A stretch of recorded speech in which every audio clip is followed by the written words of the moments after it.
Prince William now controls one of the largest private estates in Britain. It did not happen through conflict.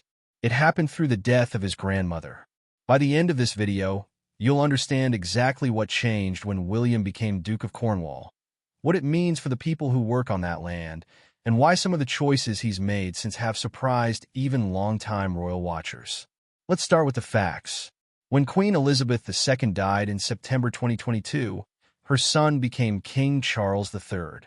That single moment triggered an automatic legal change. The Duchy of Cornwall, a private estate that had belonged to Charles for over 50 years, passed immediately to his eldest son.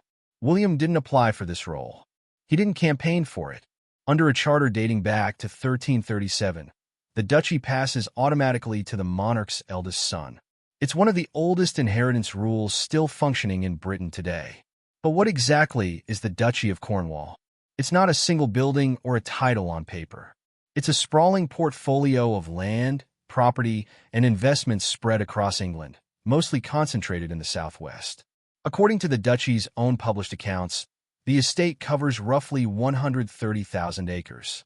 That includes farmland, forests, coastline, and residential property. It includes commercial buildings, a cricket ground, and even the Oval in London.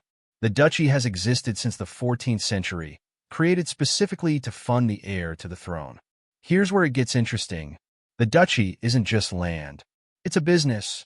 Its job is to generate income, and that income is what funds William's household, his charitable work, and his family's private expenses. According to the duchy's 2023 to 2024 annual report, it generated a surplus of over £23 million. That figure alone tells you why this transfer of control mattered so much, both financially and symbolically. So what changed once William took over? This is where the story moves from legal fact to genuine intrigue. Reports from outlets including the BBC and the Times noted that William inherited not just land, but leaseholds involving real people. Farmers who had worked duchy land for generations. Tenants in homes owned by the estate. Small businesses operating on duchy property. Unlike his father, William has spoken publicly about wanting the duchy to reflect modern environmental standards.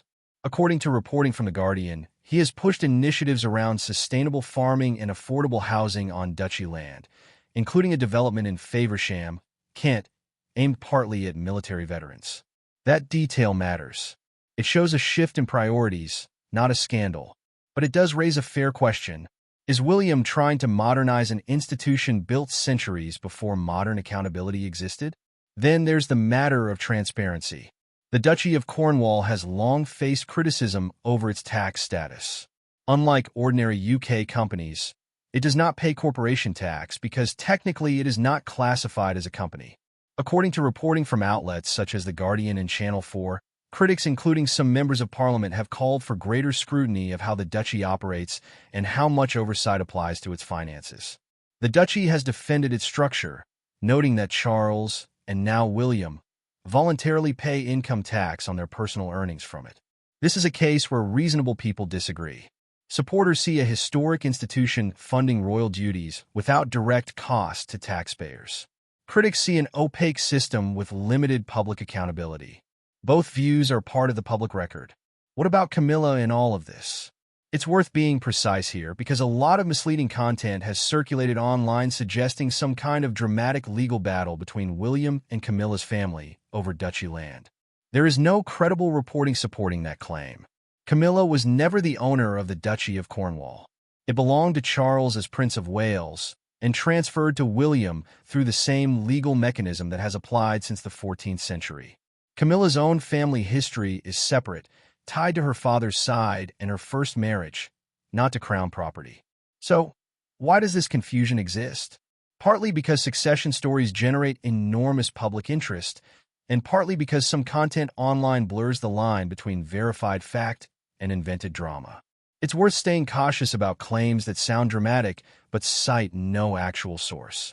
What we do know from verified reporting is quieter but still significant. William became Duke of Cornwall at a moment of national mourning, inheriting responsibility for thousands of people's homes and livelihoods almost overnight.